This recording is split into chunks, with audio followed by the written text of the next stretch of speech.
जय गुरु। आगे और सुंदर वीडियोस पाने के लिए चैनल को सब्सक्राइब कर रखें और बेल आइकन प्रेस करना ना भूलें। धन्यवाद। जय गुरु।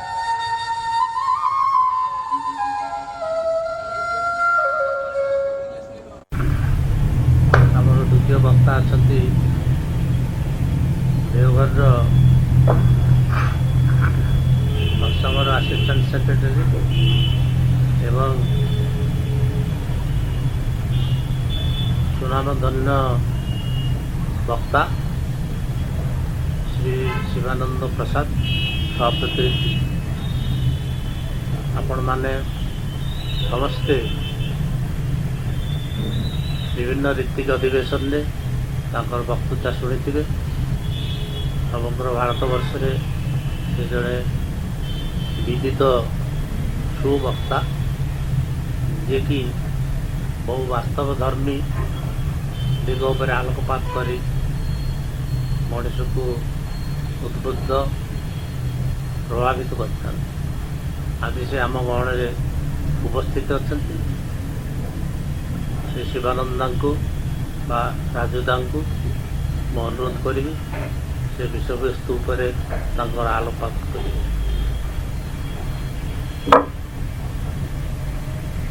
राजुदा। जय गुरु। आज 99 उत्कल आगमनी श्रुति महोत्सव एवं उसके साथ ही साथ 133वां परम प्रेममय ठाकुर अनुकूल चंद जी का जन्मोत्सव के अवसर पर वर्चुअल मीडिया में जुड़े जितने भी भक्तगण हैं सबको मेरा जय गुरु। इससे पहले कि मैं आज के विषय वस्तु पर कुछ बोलूं, 2-4 बात मैं कहना चाहता हूं। क्योंकि मैं देवघर से हूं, आप लोग भी देवघर से हैं, कनेक्टेड देवघर ही है। चाहे उड़ीसा में रहे, आसाम में रहे, बिहार में रहे, हम लोगों का केंद्र बिंदु देवघर ही है। महीनों से जो परिस्थिति आई है, इस परिस्थिति में हम लोगों का देवघर आना जाना संभव नहीं हो रहा है। हम लोग भी नजदीक में रह करके पूर्वतन की तरह सब काम में नहीं जुट हो पा रहे हैं। उसका एक मन में तो एक असर है। इसलिए मैं यहाँ का 2-4 खबर बोलता हूँ। आप लोग तो जानते ही हैं, ठाकुर जी का विधि नीति के मुताबिक प्रार्थना, पाठ, नाम ध्यान, भोग वगैरह जो यथावत ही चल रहा है, अंदर के लोग कर रहे हैं। सिर्फ भीड़ का समागम नहीं हो। हम लोगों का जीवन का उद्देश्य तो बचना बढ़ना है। जिस तरह से सत्संग जगत में, जिस तरह से पूज्यपाद बाबादास आचार्य देव की दृष्टि में इस कोरोना कालीन जो पालन किया जा रहा है, ये सारे विश्व के लिए एक दृष्टांत है। जहां हजारों लोग दैनंदिन उत्सव के दौरान, लाखों लोग दैनंदिन आते थे अपने प्राण पुरुष का दर्शन करने, अपने आचार्य देव का दर्शन करने,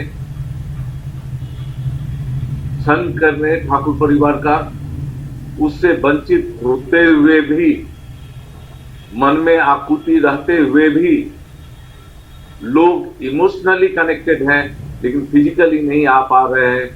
सिर्फ ये जो ठाकुर जी ने जो दिया है, एक आदेश में चलते जो उनसे ही समाज हो, आज ये सिर्फ एक बानी भर नहीं रह गया है, इसका एक दृष्टांत पूरा सत्संग जगत है। दुनिया में, सारा विश्व में ऐसा कोई दृष्टांत मेरी जानकारी में नहीं।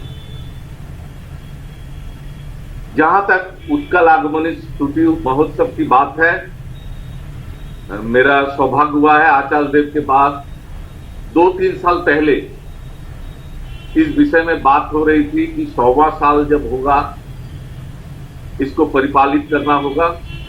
ये सिर्फ उड़ीसा के अफेयर नहीं है, युग पुरुषोत्तम का लीला भूमि का एक अंश पूर्व में भी रहा है। जगन्नाथ देव की नगरी और इस युग में भी हम लोग युग पुरुषोत्तम का लीला क्षेत्र के रूप में पुरी को जानते हैं। वो 100वां उत्सव जो शतवर्ष उत्सव होगा, वो सिर्फ भारतवर्ष के नहीं, बहिर् भारत के सारे सत्संगियों का, सभी का ये उत्सव होगा। उसके लिए मानसिक, शारीरिक, भावमय होकर के प्रस्तुति अभी से जरूरी है और लोग कर रहे हैं। जहां तक उड़ीसा की बात है, उड़ीसा तो सिर्फ उड़ीसा में सीमायित नहीं है। जो उड़ीसा के लोग ठाकुर से युक्त हैं वो यूनिवर्सल हो गए, सभी लोग। बिहार के लोग ठाकुर से युक्त हो गए, I am not confined to Bihar. Assam के लोग ठाकुर से जिस मूर्त में युक्त हो गए, उसी मूर्त में वो यूनिवर्सल हो गए। पूरा मैनकाइंड के लिए उनका अकाउंटेबिलिटी है, पूरा मैनकाइंड के लिए उनका जीवन है, ये ऐसा है। और हम कहीं भी जाते हैं, खास करके मैं देखता हूं अदर स्टेट्स में, आउटसाइड इंडिया भी तो कई जगह जाने का मौका मिला, उड़ीसा के लोग रहते ही हैं। बड़ा गर्व, अच्छा लगता है कि लोग जहां भी गए हैं जाकर के इस प्रतिष्ठा में लग गए हैं। एक नॉर्मल, स्वाभाविक एक डिवोशन कल्चर है। मैं सब समय इससे चार्ज करता हूं। आज का विषय है मानव समस्या के समाधान में श्री ठाकुर, आचार्य परंपरा व सत्संगियों के लिए कर्तव्य। मुझे लगता है आज के विषय में कुछ भी चीज बाकी नहीं है, कुछ भी चीज बाकी नहीं है।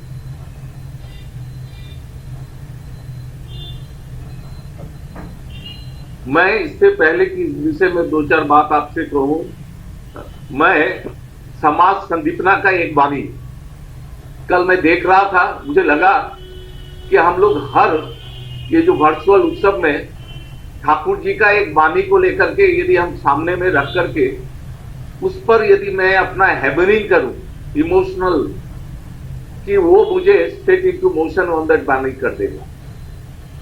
आज का वाणी मैं इस उपलक्ष्य में ये मुझे I am the first listener, मैं इसको आज के दिन के लिए मैं स्मारक मेरे लिए ये वाणी रहेगा। देखो, ठाकुर जी की भाषा में मैं पढ़ रहा हूं। देखो, सुनोगे तब सुनो। श्रेयनिष्ठ नंदना में अटूट रहकर प्रीति परिचर्य तत्परता से तुम्हारे आत्मीय स्वजन, बंधु बांधव, परिजन जो कोई रहे, पारस्परिक प्रीति संदीपनी परिचर्या के द्वारा सत संबंधान्वित कर देना। असत निरोधी तत्परता को कभी भी त्याग मत करना। और असत निरोध करने में ही जो वहां खरगहस्त होना होगा उसका कोई माने नहीं है। सब समय जो कड़ी बात कहनी ही होगी इसका भी कोई माने नहीं है। पुनः कोई समय में सख्त बात अगर कहनी है, वह जिसमें शिष्ट एवं स्नेह मंडित हो। अनुकंपी अनुवेदना लेकर भी असत निरोध किया जा सकता है। जहां पर वह नहीं होता है वहां पर जो करना हो वही करना होगा। यही असत को निरोध करके प्रीति परिचर्या से उत्सर्जित होकर पारस्परिकता से सुबंधान्वित होकर यदि चलते हो, कथनी एवं करनी में बिना धप्पा के देखोगे दिन ब दिन कैसे सुस्त संगति लाभ करते हो। पारस्परिक सार्थक अनुवेदना, गुरु गौरव वर्धना में किस प्रकार विदीप्त हो उठते हो। इस प्रकार शरीर और मन को विनायित कर दो, परिवार को विनायित कर दो, अपने संसार को विनायित कर दो। आघात का प्राबल्य बिना रखे, व्याघात को बिना प्रश्रय दिए संगति सिद्ध होकर सभी को सुसंदीप्त करके रखना, इस प्रेम निष्ठा को केंद्र कर दे। और सात्वत धृति को सुंदर सतेज रखने में, अर्थात सत्ता धर्म को सुंदर और सजीव रखने में जो जो करणीय है कथा वार्ता में, आचार नियम में, वह सब करोगे ही उस प्रेम निष्ठा के बंधन को दीप्त रख के। स्वयं तो सुखी होगे ही, लाख जंजाल के भीतर भी तुम्हारे यश प्रेम संपाद से तुम्हारे अधीन जो जो हैं वे भी ऐसा हो उठेंगे, केवल मौखिक बातों से नहीं, घर के व्यवहारिक रूप में। समझे? इच्छा यदि रहे अभी भी लग जाओ, सहन करना, सहन धैर्य एवं अध्यवसाय से चलते रहना। गुरु गौरव ही तुम्हारा विषय पताका हो उसे। श्री ठाकुर, वाणी संख्या 509, समाज संदिग्धता। ये वाणी भी आज के जो विषय है उसकी एक दिशा में दृष्टि देती है। मानव जीवन के समाधान के लिए, सभी समस्या के समाधान के लिए ही श्री ठाकुर जी का इस धराधाम पर आविर्भाव हुआ है। साधारणतः रूप में हम लोग जिसको समस्या के रूप में देखते हैं वो समस्या है ही नहीं। उसका मूल कारण को नहीं देख पाते हैं, इसीलिए लगता है ये समस्या है। जो कारण पुरुष होते हैं, युग पुरुष होते हैं, वर्ल्ड टीचर होते हैं, he knows the cause of that effect. वो कॉज एंड इफेक्ट को एक्सप्रेशन देते हैं, कहां क्या करने से उस समस्या का समाधान होगा, वो समाधान देते हैं। ठाकुर जी का जीवन में देखा गया है हजारों नहीं असंख्य घटनाएं। एक आदमी आकर के कहता है, ठाकुर से निवेदन करता है, ठाकुर मेरा जीवन बहुत अशांतिमय हो गया है, मेरे आसपास के लोगों से सब समय झगड़ा होता है, सब समय मुझे अशांति लगी रहती है। ठाकुर जी बोले मुझे आउस चावल, धान का चावल खिलाओ। वो आदमी समझ नहीं पाया, मैं समस्या तो बोल रहा हूं आसपास के लोगों का झगड़ा का, ठाकुर जी बोल रहे हैं आउस चावल हमको खिलाओ। तो एक जो भक्त है उनको बोले कि आपके पास कोई जमीन है? बोला हाँ जमीन तो है। तो आप ऐसा कीजिए, उस जमीन में उस चावल को उगा करके ठाकुर जी को लाके निवेदन कीजिए। बोले समस्या तो वही है, उगाऊंगा कैसे? वहां जमीन तक पानी लाने के लिए बहुत सारे लोगों के जमीन से पानी लाना पड़ेगा और उन लोगों से तो मेरी झगड़ा है। तब वो बोले कि ऐसा कीजिए, आप जाके सबके पास जाकर के हाथ जोड़ के कहिए मेरे गुरुदेव, मेरे गुरु वो ऐसा चावल मांगे हैं हमसे, आप लोग दया करके पानी ले जाने का हमें रास्ता बनवा दीजिए, जगह दे दीजिए। वो आदमी गया जिसके पास कभी भी नहीं गया था, उस आदमी के पास गया, हाथ जोड़ के बोला जरूर क्यों नहीं, आपके गुरु जी मेरे भी श्रद्धेय हैं, मेरे तरफ से थोड़ा पानी ले जाइए। हर उस आदमी के पास गया जिसके पास वो कभी भी उतना प्रेम से विनीत होकर के बात नहीं करता था, और सभी लोग राजी हो गए। पानी उसके खेत तक आया, उपजाया, और वो धान आउस चावल का जो धान लेकर के जब ठाकुर जी के पास चावल बना करके आया, ठाकुर जी मुस्कुरा करके कहते हैं तुम्हारा समस्या का समाधान हो गया? हाँ ठाकुर, सब लोग मुझे बहुत प्यार से में हमसे बात करते हैं, समाधान हो गया। इनको कहते हैं कारण पुरुष। हजारों घटनाएं, मैं बहुत सारे घटना आप लोग जानते हैं, मैं सामने नहीं रखना चाहता। इसलिए जब तक हम कारण पुरुष से युक्त नहीं होंगे, जब तक युग पुरुषोत्तम से युक्त नहीं होंगे, पूर्वतन पुरुषोत्तम क्या बोले मैं नहीं समझ पाऊंगा। जो भी हम समझते हैं उसमें विभ्रांति रहेगी। जो भी हम समझते हैं राम के विषय में, श्री कृष्ण के विषय में, मोहम्मद साहब के विषय में, जीसस क्राइस्ट के विषय में। इसलिए क्रिश्चियन जब दीक्षा लेता है, दीक्षा लिया तो जब उससे पूछा गया आप ठाकुर जी को दीक्षा लिए, आप तो क्राइस्ट को है, बोले ठाकुर जी को पकड़ने के बाद मैं अपने क्राइस्ट को और स्पष्ट रूप से बोध कर पाता हूं। यहां कोई धर्म त्याग नहीं होता है। All the profits of the past converge and awaken in that of the present. Love to him is love to all in the worship of God. इसलिए युग पुरुषोत्तम ही सभी समस्या का समाधान होते हैं। और समस्या क्या है? समस्या का मूल केंद्र, एक जगह ठाकुर जी कहते हैं, प्रवृत्ति केंद्रित होना। आप लोग एक घटना सुने होंगे, फिर भी मैं इस विषय से युक्त है, मैं कहना चाह रहा हूं। एक ग्रामीण इलाका के बिहार के लोग मुखिया जब ठाकुर जी के पास में आए, उनका एक पुरुषोत्तम लेके धारणा थी। वो ठाकुर जी को कहते हैं, लाखों लोग आपको पुरुषोत्तम कहते हैं, हम लोग तो जानते हैं भगवान राम पुरुषोत्तम थे, राम ने रावण का वध किया, श्री कृष्ण पुरुषोत्तम थे, श्री कृष्ण ने कंस का वध किया, आप भी यदि पुरुषोत्तम है तो आप किसका वध करने आए? ठाकुर जी कहते हैं उस जमाना में एक रावण था, उस जमाना में एक कंस था।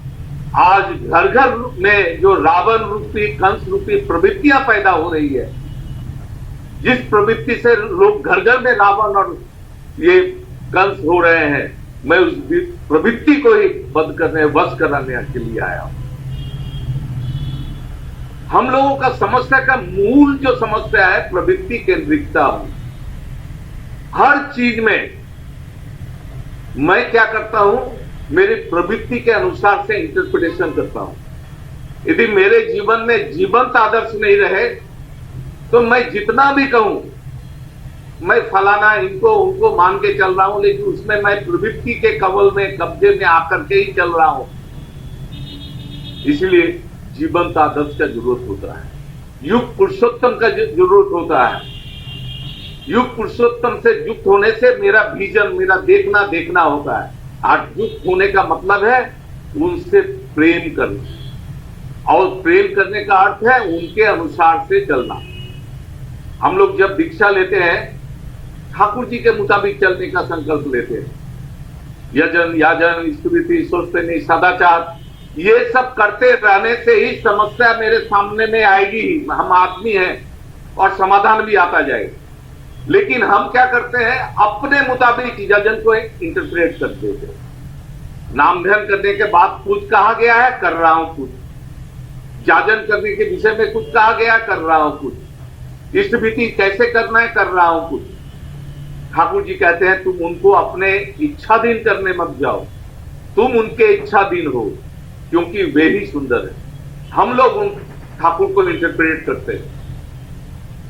आचार्य देव के पास प्राय आचार्य देव उस वाणी को बोलते हैं, मौन माफिक भोजले गुरु होते मानुष होली गुरु, ख्याल माफिक भोजले गुरु होते मानुष होली गुरु। इसका हमें हर समय ये सोचना होगा कि ये तो मेरा नहीं हो रहा है, और इससे बचने का एकमात्र उपाय है आचार्य देव के प्रति अनुरक्ति, एकदम अनकंडीशनल, अनक्वेश्चनेबल। आचार्य देव जो बोले हैं करना होगा। इसमें जिसका भी कहीं कोई कंफ्यूजन है वो ठाकुर जी के युक्त नहीं हो पाएगा।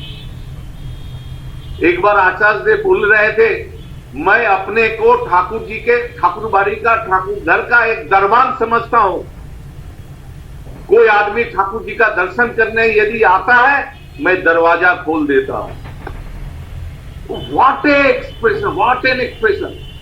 परम पूज्यपाद श्री बौद्धा कहते थे, मैं ठाकुर जी का एक कुत्ता अपने को समझता हूं, जिसको कुत्ता बनने का कोशिश करता हूं। ये होते हैं एवरी मोमेंट। मिरेकल तो छोड़ दीजिए, अपने जीवन का मिरेकल की बात आचार्य देव के साथ किसी बौद्धा का बताऊंगा, अनएंडिंग अफेयर हो जाएगा। उनका आचार, उनका उठना बैठना चलना बात करना, every activity is miracle to me. एक बात करना, एक दृष्टि देना। एक दिन पहले मैं बैठा हुआ था, मुझे लग रहा था मैं आचार्य देव के पास मोस्ट अनवांटेड फेलो के रूप में बैठा हुआ हूं कोना में। फिर मैं जानता हूं आचार्य देव के सामने एक दिन बाबाइदा के साथ बात हो रही थी। आचार्य देव बोल रहे थे, जिससे मेरा मन का संपर्क हो गया, बातचीत का जरूरत कम जाता है। तो वो उससे मैं अपने को कंसोल कर रहा था, लेकिन फिर भी लग रहा था शायद मैं क्या मैंने अनवांटेड के रूप में बैठे हो। हठात आचार्य देव उसी मुहूर्त में बोलते, किरे राजू की खबर। मैं अपने अपराध को मैं स्वीकार किया। हमने कहा मेरे आचार्य देव के प्रति मेरा अनुराग का कहीं स्खलन हुआ, इसलिए वो दादा ने बात की। हर आदमी के साथ ये एक्सपीरियंस है। छोटी छोटी बातों को ठाकुर जी जो बात बोले हैं, उसको लेकर के इंटरप्रेट करके एकदम उल्टा दिशा में लोग चलने वाले भी कुछ लोग हैं, हम लोग देख रहे हैं, देखते हैं। लेकिन ठाकुर जी का बात ठाकुर जी के मुताबिक यदि हमें पकड़ना है तो मुझे आचार्य देव से झूठ होना ही होगा। ठाकुर जी के एक वाणी मैं जब हिंदी में ट्रांसलेट कर रहा था तो वो एक वाणी थी, गुरु किंबा गुरुकुलेर सेवार विनिमय जा निवितार अनटने सच्छलता जाई कोई। लिटरली इसका मीनिंग है अनटन माने अभाव। तो गुरु या गुरु की सेवा में यदि कुछ नहीं लेते हो तो तुम्हारी सच्छलता खत्म हो जाएगी। सारे लोग मुझे जो जितने भी विद्वान लोगों से हमने पूछा यही इंटरप्रिटेशन किया, मेरा मन नहीं माना। मैं आचार्य देव के पास गया, आचार्य देव एक एग्जाम्पल बोले, मान लो तुम गुरु सेवा कर रहे हो, गुरु तुमको एक घर दिए, तुम्हारा सारा जीवन में इस घर का अभाव रह जाएगा। ब्यूटीफुल, मतलब इस घर को अर्जित करने का मेरे अंदर की कम क्षमता योग्यता से हम वंचित रह जाए, इसलिए गुरु से लेने की बात नहीं है। इतना सुंदर एक एग्जाम्पल थी। एक बार एक फोन आया, एक ऋतिक दादा, उनके घर में एक मिसहैप हो गया, एक सुसाइड हो गया जिसमें उनको इन्वॉल्व कर दिया गया गलत ढंग से और वो जेल चले गए। तो हम लोगों का काम है कहीं भी रहे ठाकुर को इंपार्ट करना। वो जेल में बहुतों को जाजन किए, बहुत लोग दीक्षा के लिए राजी हुए। तो हमसे पूछ रहे हैं कि जेल में हम दीक्षा दें, तो हम तो सुने थे यार जेल में दीक्षा होती है, हम ले दे सकते हैं, क्यों नहीं। फिर हठात मेरा क्या हुआ कि मैं आचार्य देव के पास बताया उनका कि उत्तर भारत के एक ऐसे ये ऋतिक है, इनके घर में ऐसी घटना घटी है और वो बहुत मानसिक रूप से क्लेश में भी है, उनको गलत ढंग से जेल में दे दिया गया, ऐसा वो दीक्षा देना चाहते हैं। दादा बोले हाँ जेल में दीक्षा में तो कोई असुविधा नहीं है। फिर वो बोलते हैं देखो मानसिक अस्वस्थ बोल के एक बात है, उनका मन अभी ऐसा हो गया है क्यों गलत ढंग से एक इतना बड़ा मिसहैप हो गया तो लगता है मानसिक अस्वस्थ है। तो मुझे लगता है आचार्य देव बोल रहे हैं किसी दूसरे व्यक्ति को बुला के दीक्षा कराना ही अच्छा है। इतना सुंदर अशौच का अर्थ क्यों होता है, क्यों मैं अशौच अवस्था में व्यक्ति दीक्षा नहीं देते हैं, उसका ये भी एक विजन हो सकता है, एंगल हो सकता है। आचार्य देव ने दिखाया we are the most blessed person in this earth. हमें सत्वतः और तत्वतः दोनों रूप में ठाकुर मिल रहे हैं। ये आचार्य के माध्यम से, गुरु परंपरा के माध्यम से, वंश परंपरा के माध्यम से जो लोग भी उनसे जुट हुए हैं, एक एक मोमेंट में कहां क्या करने से ठाकुर की प्रतिष्ठा होगी कि कहां क्या करने से नहीं होगी, वो हमें दिखा रहे हैं। आपको जान के खुशी होगी, कल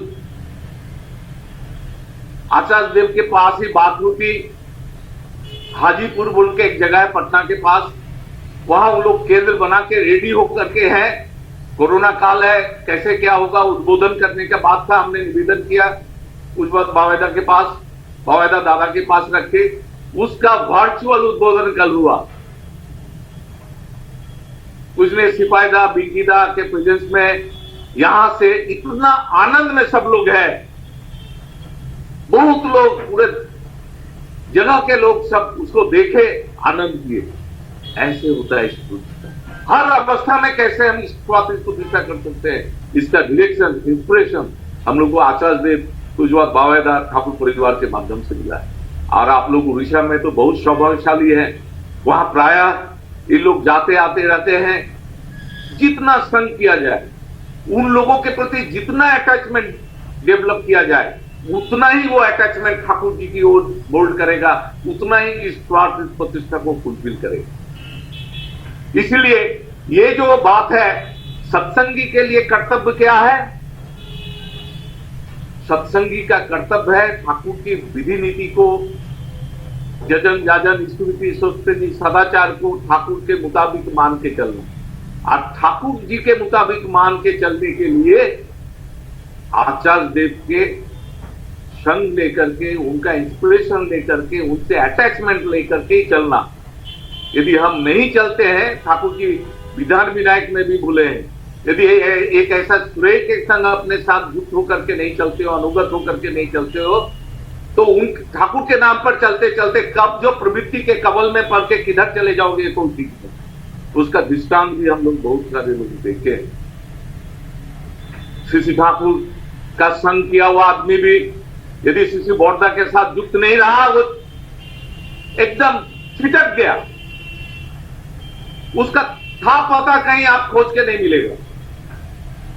उसी तरह से श्री बोरदा के साथ संग किया हुआ लोग यदि आचार्य देव के साथ युक्त नहीं हो, जो लोग हुए धीरे धीरे फेड आउट होते चले गए। हमें सब समय इस आचार्य के जीवंत बना करके जीवंत रूप में चलना ही होगा। इस तरह से चलना ही है सत्संगी का कर्तव्य। मैं ज्यादा कुछ नहीं, विनायक दा है, सजय और जतिन महांती दा है, उन लोग के सामने मैं तो डर रहा था मैं क्या बोलूं। दो चार बात मैं बोलने का कोशिश किया हूं। और आगामी जो उत्कल महोत्सव जो 6वां होने वाला है, सारे भारत में विश्व के लोग उधर देख रहे हैं। पुरुषोत्तम का वहां आगमन हुआ, वहां से आप लोग जानते हैं, वहां से वो जो बगल में क्या नाम है, साक्षी गोपाल पैदल ठाकुर क्यों गए, पुरुषोत्तम किस लिए क्यों करते हैं, बहुत समय हम लोगों के चिंता से बाहर का चीज है। इतना बड़ा एक लीला भूमि है, ये एक इतना बड़ा हम लोगों का एक तीर्थ क्षेत्र है सत्संग युग के लिए पूरी। और तीर्थ क्षेत्र था भी पहले, लेकिन वर्तमान में उसको और जीवंत ठाकुर जी ने जिस तरह से करके रखा है, हर सत्संगी गुरु भाई को वहां जाना ही है। वहां परम पूज्य श्री बोरदा का श्री समाधि क्षेत्र भी है। और ये उत्कल उद्गमनी 100वां उत्कल आगमनी उत्सव युग पुरुषोत्तम के उत्सव के लिए हम लोग अभी से आग्रह से अपेक्षा कर रहे हैं, प्रतीक्षा कर रहे हैं। और जिस तरह से आचार्य देव सिद्धि दादा के सामने इन बातों सब हो रही है, एक बात अंतिम में मैं ये कहना चाहूंगा। आप लोग जानते हैं आचार्य देव सिद्धि दादा ने जो दीक्षा की बात बोली है, वो दीक्षा के लिए यदि हम ये समस्या का समाधान तब होगा यदि आदमी दीक्षित होगा। अब दीक्षित तब हम कर सकेंगे जब मेरे प्रति लोग अटैच होंगे। मेरे प्रति मतलब मेरे प्रति उनका विश्वास होगा कि राजूदा जो बात बोल रहे हैं इसमें मेरा मंगल है, और उस अटैचमेंट को ठाकुर जी की ओर मुझे घुमा देना है। इसीलिए एक आदमी को कैसे नर्चर करना है, एक आदमी को कैसे जय करना है, उसका गाइडिंग कॉम्प्लेक्स को कैसे स्मूथली करना है, उसके लिए मुझे पहले अपने अंदर ये सब चीज को पैदा करना होगा। जो लॉकडाउन के में हम लोगों को मौका भी मिला जजन करने का, अंदर अंदर ठाकुर जी के चीजों को पढ़ने का, और इस माध्यम से एक आदमी को आय करते हुए हम उस दिन भी विनायक दास कह रहे थे, यदि एक ऐसा कंपटीशन हेल्दी कर दे। मेरा उपयोजना केंद्र में 40% गुरु भाई है, एक आदमी कह रहा है मेरा उपयोजना केंद्र में 40% गुरु भाई है, वो कंपटीशन लगा दिया। देखा क्या, एक ऐसा उपयोजना केंद्र है जहां 100% की गुरु भाई है। इस तरह से एक एक बाल्टी समुद्र का निकालते जाएं, रंग देते जाएं, तो मुझे नहीं चिंता करके बैठ जाएंगे कि पूरा समुद्र कैसे रंगीन होगा। समुद्र का पानी एक एक बाल्टी के माध्यम से भी रंगीन होगा। जय गुरु। आप लोगों के सर्वांगीण मंगल इष्टमय जीवन की परमपिता के श्री चरणों में मैं प्रार्थना करता हूँ। जय गुरु। वर्तमान আমার পরমশ্রদ্ধা রাজুদা শিবানন্দ প্রসাদ ତାଙ୍କର ବକ୍ତବ୍ୟ ରଖିଲେ। ତାଙ୍କର ବକ୍ତବ୍ୟ ସବୁ ସମୟରେ ବାସ୍ତବ ଧର୍ମୀ, ଯେଉଁଟା ଲୋକର ଆଚାର ଚରିତ୍ର ଗଠନ ଏବଂ ନିଜକୁ ଦୃଷ୍ଟାନ୍ତ ରୂପେ ପ୍ରତିଭାତ କରିବା, ଯାହାକୁ ଦେଖିକରି ଲୋକ ଠାକୁରଙ୍କ ପ୍ରତି ଆକୃଷ୍ଟ ହେବେ। ଏହି ବାସ୍ତବ ଦିଗ ପ୍ରତି ସେ ସବୁବେଳେ ତାଙ୍କର ବକ୍ତବ୍ୟ ରଖିଥାନ୍ତି। ଭାବୋଚ୍ଛ୍ୱାସଟା